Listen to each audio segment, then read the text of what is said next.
Start our small program this evening. We'll be featuring the two fathers, one of the bride, one of the groom. That's how it normally works.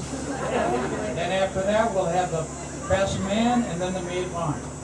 Now, I haven't told anybody who's going to be the first of the fathers of the bride. Oh, it is the father of the bride. And here he is, directly from his own yard.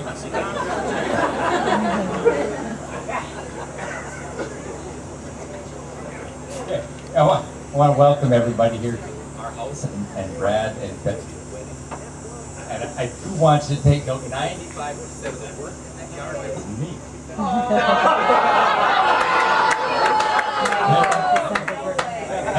I don't get the credit I deserve. That's the way it goes. You know, and I want to make it not working? To Melissa Adams, who came all the way from London, England. That's pretty cool. That's probably the furthest one, but that's really something. And you know, thanks a lot to Tom and Linda Helget for helping us with this. Without them, that was really nice. So we got to meet them, know them, and that's a good thing. I definitely want to say welcome to Brad, to our family. I sincerely hope that you feel like you're a part of our family, and for it doesn't help the whole 9 yards, whatever. I gotta say, you really fit in when you crashed over the stump. And really, I mean, that's like Betsy, Nanny, and Karen. They're like all stars at that. And Brad, it's like moving right in on their turf. It's like it's pretty good.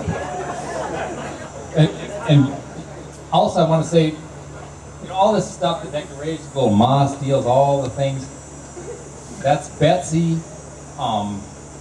Ever since Betsy was a little kid, she was. She's all in, either all in or all out. I mean, when she would get into something, she was all in. And all this stuff, some of it was Karen's execution, but a lot of it was Betsy's idea. So,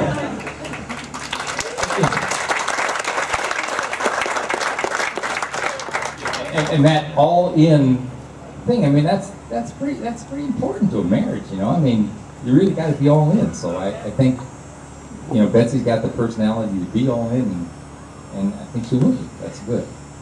So I guess raise your glasses, have a toast to Betsy and Brad.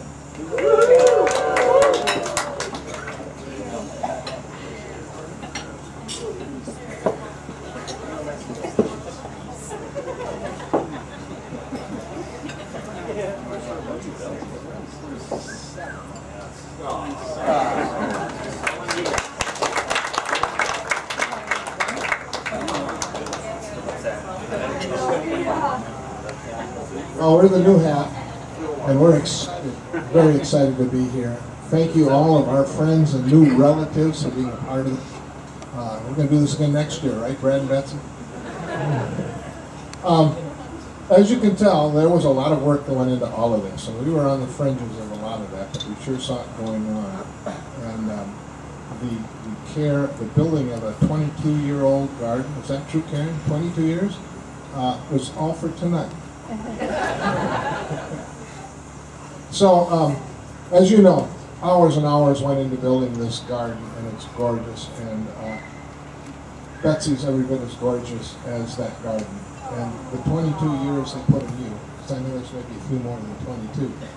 But we are so excited to have you as our daughter-in-law. We couldn't ask for more. You two complement each other. The thing that's so neat is you make each other happy. And we couldn't ask for more than that. So before we toast that, I just want to say that garden couldn't happen without the canopy that protects it. And I want you to think of us as part of that canopy. But really the canopy is the grace of God, and you're under His canopy. Abide by His laws, and you'll be so richly blessed. Let's toast the couple. Much happiness, long life, and prosper and multiply.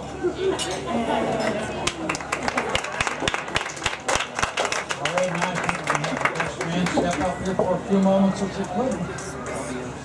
We're all eagerly waiting your remarks. Hi, I'm Richard. I've known Brad for about 16 years now, 17 years. And been able to grow up with him and share a lot of awesome, fun, scary experiences together. And I met Betsy about right before he moved in, about 3-4 years ago. And well, I got to know her around then, and I've been able to see them grow together. And I just couldn't be more honored to be here and share in this day with you guys. Thank you very much. Now, not only the maid of honor, but the sister of the bride and granddaughter of mine. Hurry up.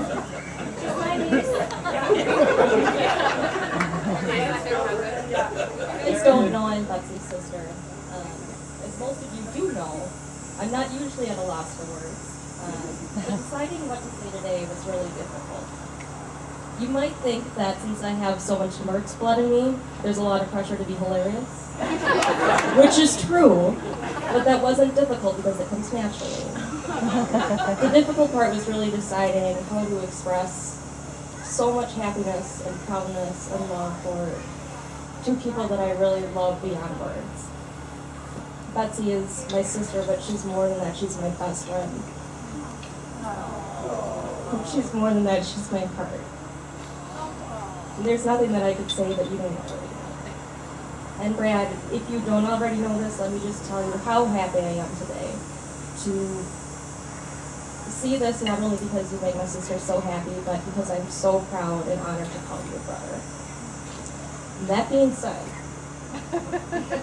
when you marry somebody, you're not only marrying them, but you're marrying their family.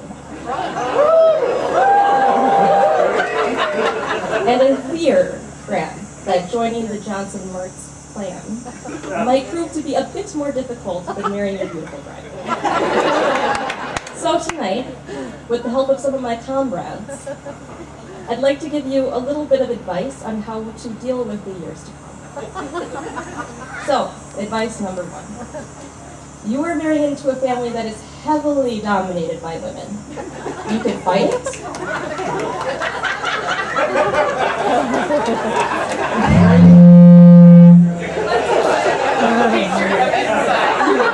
Or you can go along with it. My grandpa knows the difference between a knit stitch and a purl stitch.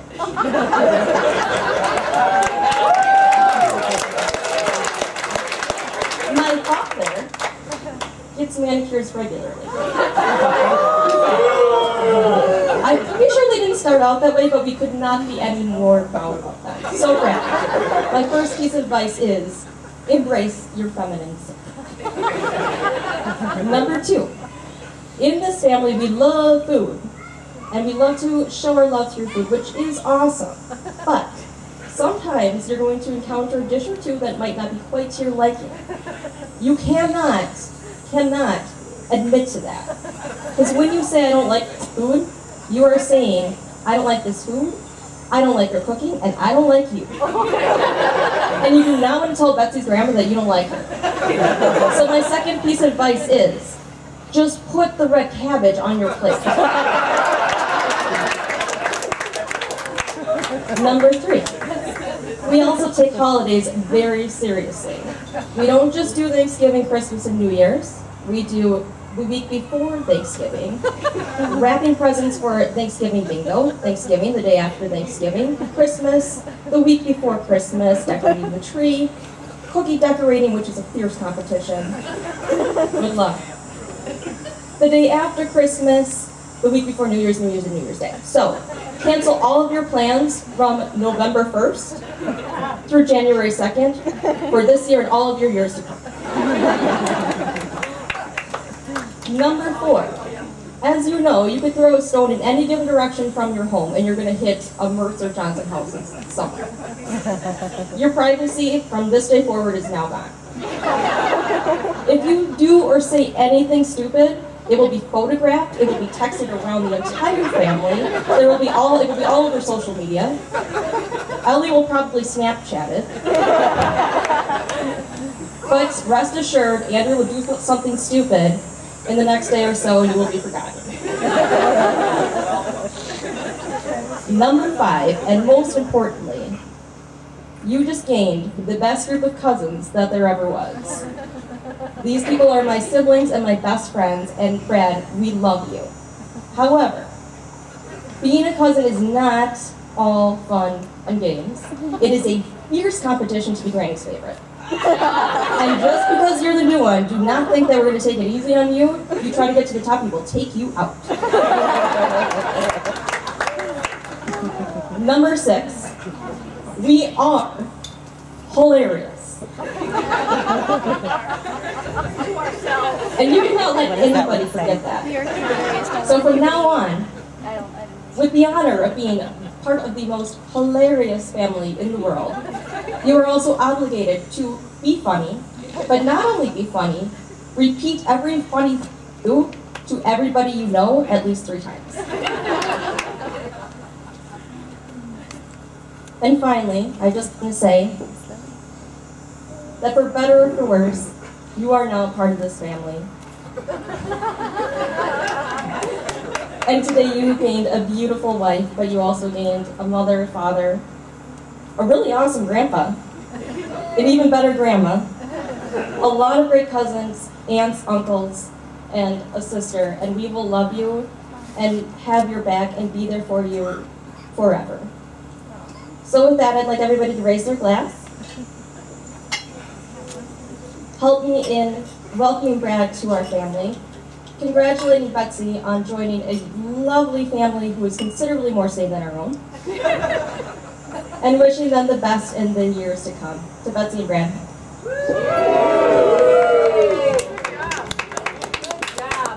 Well done.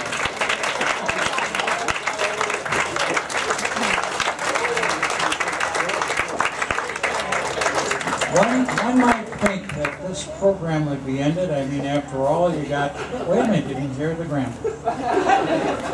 Well, what would he want to say that anybody would listen to?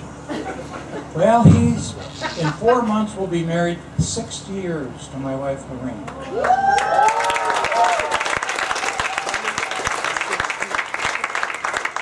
One might think maybe one of us is a saint.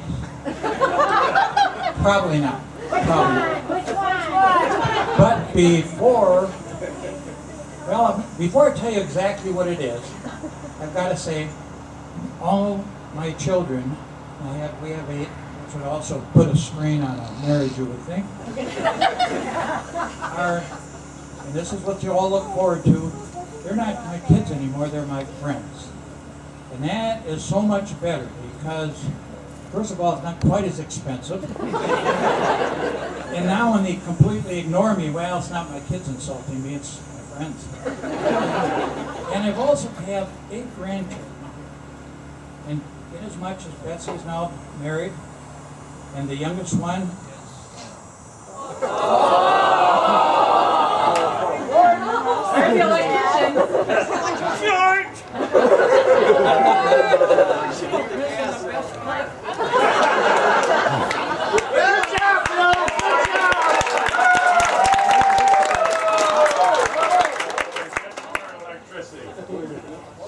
Just talk loud, Bill.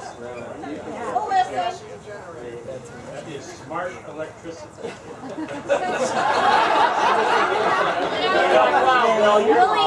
Really? Come here. Let's get it all there. No, he's going to give you a laptop. can you hear me at all back there? Yeah. All right, well, we'll talk about it. Talk loud, Bill. We've been married 30 years. Where was I? I've been married 30 years. These are my friends, and now my grandkids, because my baby is 18. I'm elevating you to friends. You're not grandkids anymore, you're friends. Still have a beer. You still should pretend that you're listening. And I got to tell you, one of them really, time to time, one of them do something But not often. But when you're young lads, I like to have the first legal drink with all of them. Welcome back. I don't know about that's not my food under there. Whoa, so this is what beer tastes like. All right, but you want to hear that very important thing? It's a strange thing. And it only seems to work on one half of the marriage, the man. And if you want to get along, listen. You've got to learn one thing. Slip. If you don't slip, it's not going to work because the other one will not. Maybe I'd like to go on forever, but that's all I'm going to do.